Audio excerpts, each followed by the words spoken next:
Ladies and gentlemen, please stand for our national anthem and the United States national anthem, to be led by Elizabeth Ordinario.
But please, I'd like to make sure all your cell phones are off.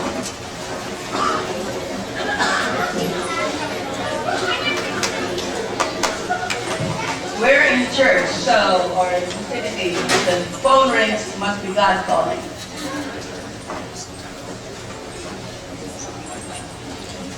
Thank you, Elsie, for that announcement. Okay, we're going to start. Good evening. My name is Benita Barrel. I'm the president of the Philippine Arts and Culture Ensemble, or commonly known as PACE-ME, which is the acronym of the organization. On behalf of the PACE-ME community, I would like to welcome every one of you for coming to our inaugural concert. This is very special for us. And I would like to acknowledge the presence of the Philippine Consul General, Generosa Calonge.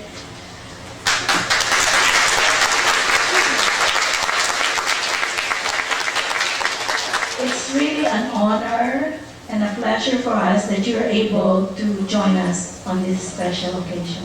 Thank you very much. Less than a year ago, Joed Roma, who's there, don't hide, a friend, a community leader, and a long-time Ann Arbor resident, took the initiative to revive the Philippine Culture Organization that was established during the 80s and the 90s. The gods must have been really on his side because all the contributing factors were very favorable to the formulation of PACE-ME. In fact, I was already retired when he put me back to work. We are also very grateful. We are the so-called offspring of the Philippine Culture Organization that were organized before us. They gave us, we inherited a lot of valuable Philippine materials, instruments, as well as costume.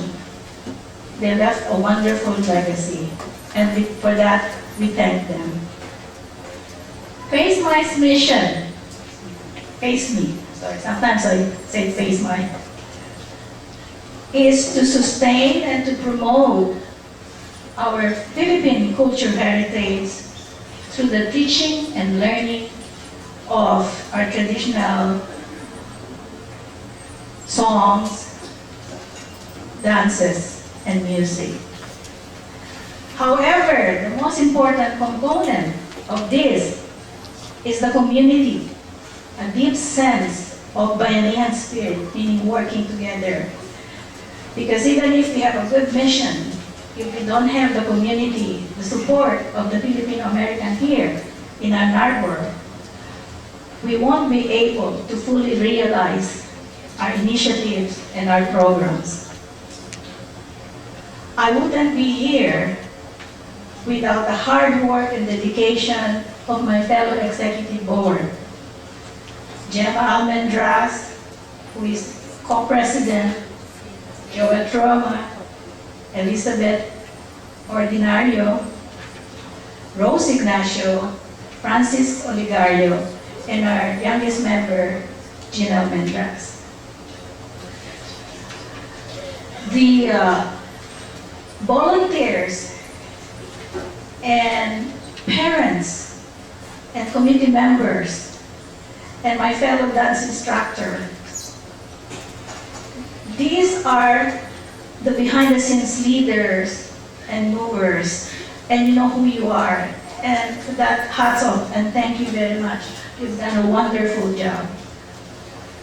For the advisory board, we need you. We need your support. We are all in this together.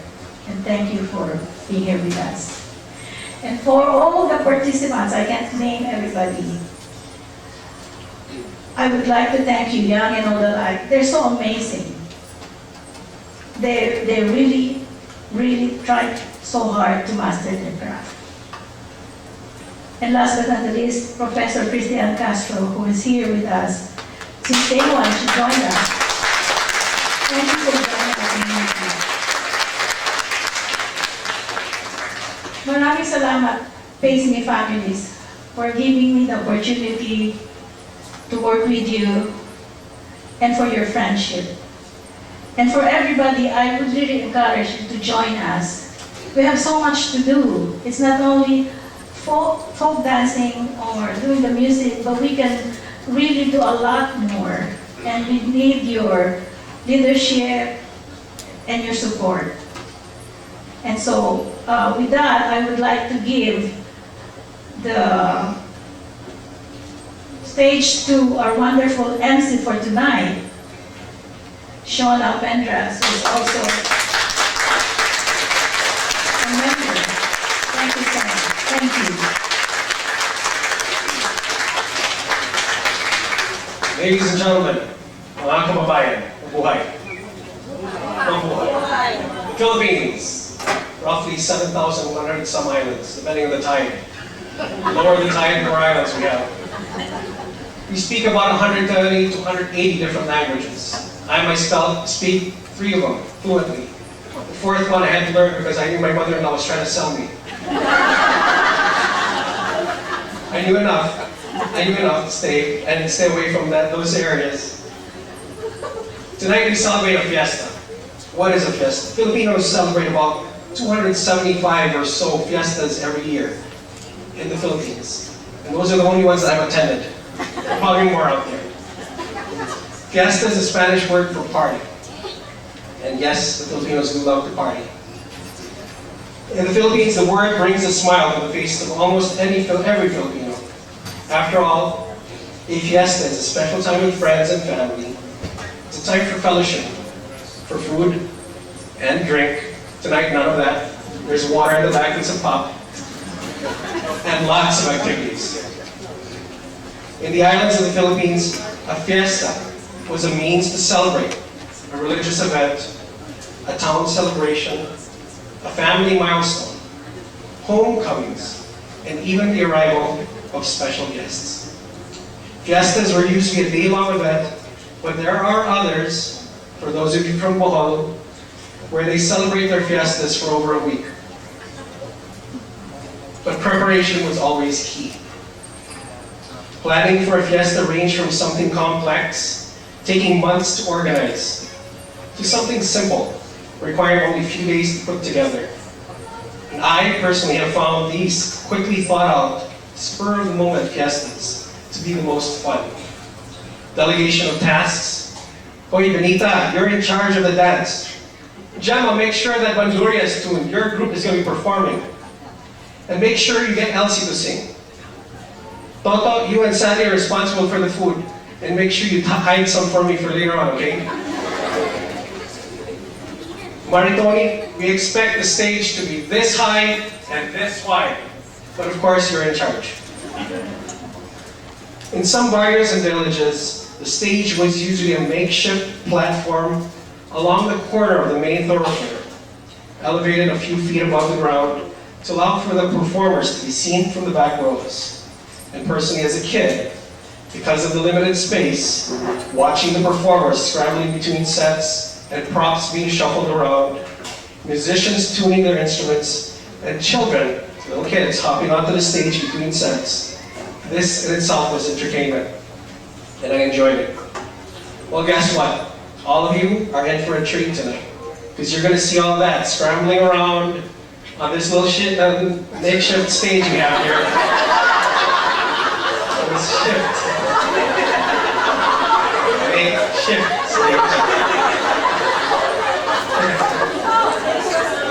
You're going to hear the tuning of instruments, and you're going to see everybody running around, so it's all going to be good. It was a mistake. I didn't have anything to drink, not tonight. The fiesta, always colorful and always accompanied by dance, music, and feasting. And tonight, the Philippine Arts and Culture Ensemble of Michigan is proud to present the Rondalla Beach as we offer the linkages of our culture, Ugnayan and Ating Kultura. For tonight's fiesta, we offer you local Michigan talent, imported from Michigan. And to kick off the festivities, we will start the program with the Kulintang Ensemble.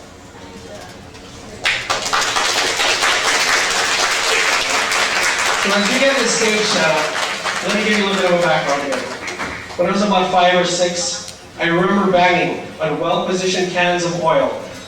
While personally appreciating the steady melodic beat I was producing, it riled up the neighborhood grouch, who soon came after me, and my percussions, and little did I know that I was channeling my forefathers' musical side. Kulintang is a modern term for ancient instrumental form of music composed on a row of small horizontally laid gongs that function melodically, accompanied by a larger suspended gongs and drums. As part of the larger gong chime culture of Southeast Asia, Kulintang music ensembles have been playing for many centuries in regions of the eastern Malay Archipelago, the southern Philippines, eastern Indonesia, eastern Malaysia, Brunei, and Timor. Tonight, we focus on the Philippine Kulintang traditions of the Maguindanao, the Maranao, and the Manobo peoples in particular. Unbeknown to most, apparently, including my neighbor, Kulintang evolved from a simple native signaling tradition and developed into its present form with the incorporation of knock gongs from the Sudanese of Indonesia. Its importance stems from its association with indigenous cultures that inhabited these islands, prior to the influence of Hinduism, Buddhism, Islam, Christianity, or the West, making Kulintang the most developed tradition of Southeast Asian archaic gong chime ensembles. Traditionally, the Maguindanao term for the entire ensemble is basalad, or Palaguinig Bayan. I just learned a new language. The latter term meaning an ensemble of loud instruments, or music making. In this case, music making using the Kulintang.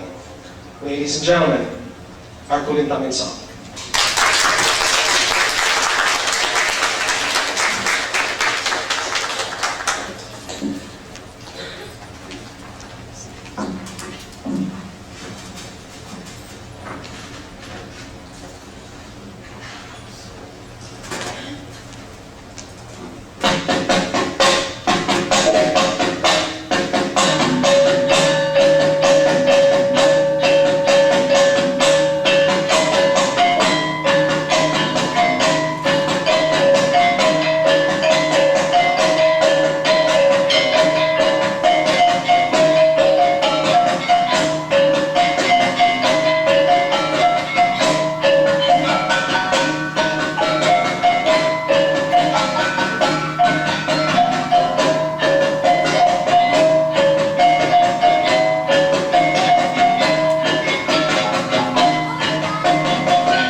had only stuck with that, little did I know that my music-making talents with oil cans would have been a big hit.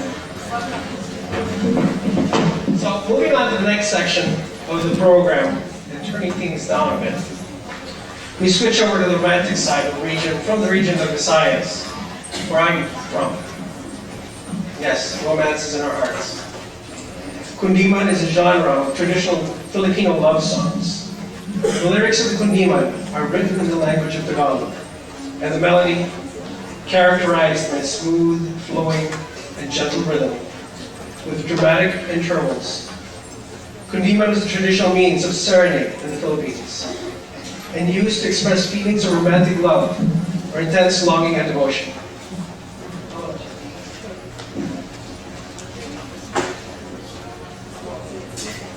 Anyway, before we move on to the Kundiman, there's a little portion of the program that I skipped.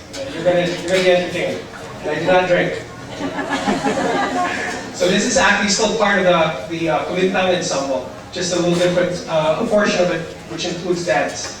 So I'll come back to where I left off on the Kundiman part, and I'd like you all to enjoy this.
Okay, they gave me the thumbs back to come out.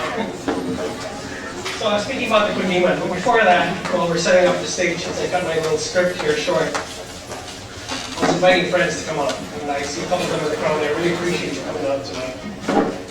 One of the, when I was describing the events that that was going to be happening today, I told them it's all about Philippine song and dance. He says, oh, okay, I've heard some Filipino songs. He says, you have? He says, yes. They play them on the radio, I can really sure. He goes, yeah, is it La Mamba one of them? I go, no, I think different area. It's close. We talked about dance as well, and I told him, what traditional dances do you have? He said, well, we have the Nickling and Sukil, and he says, what are those? It's a bamboo pole dancing. And he goes, pole dance. And I'm like, not what you're thinking. No. So we do use bamboo poles. These are direct from California. And they do not usually come with duct tape. Thank you to the Michigan winters. Duct tape came in handy. We had to have something to keep them in place. Okay, so Kundiman. That's where we're going, right? Okay, just want to make sure. I talked about my wild kind little thing and romance in the Visayan region. Okay, Kundiman, the name is probably derived from the phrase Kundiman in Tagalog, which means if it should not be sung, which was used in the early examples of this type of song.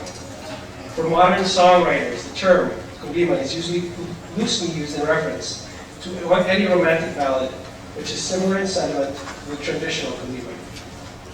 Tonight, showcasing traditional Kundiman music, allow me to present pianist Roy Coloma and sopranos Elizabeth Ordinario and Patricia Sora Capueda.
nais kong mahuli ang awit minamahal,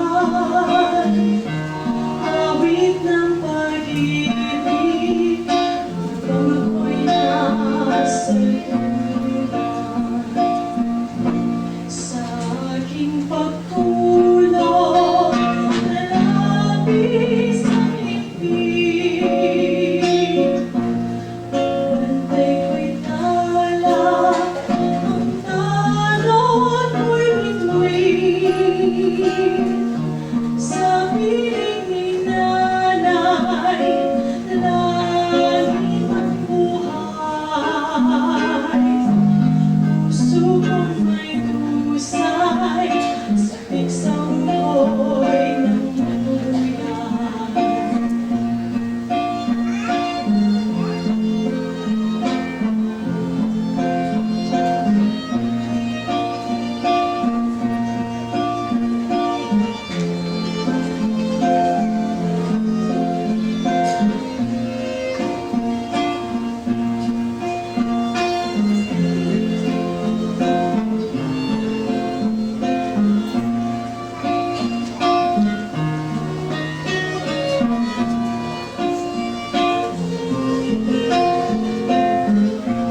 while we're setting up the stage for the last portion of the Kundiman,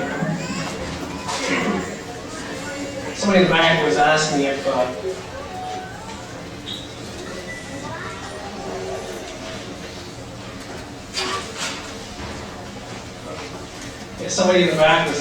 I actually sang. I had to choose between emceeing tonight or singing. So obviously I ended up emceeing. I'm saving my singing prowess for later on in the program.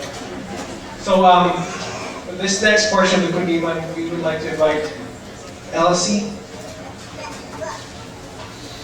and Roy.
puso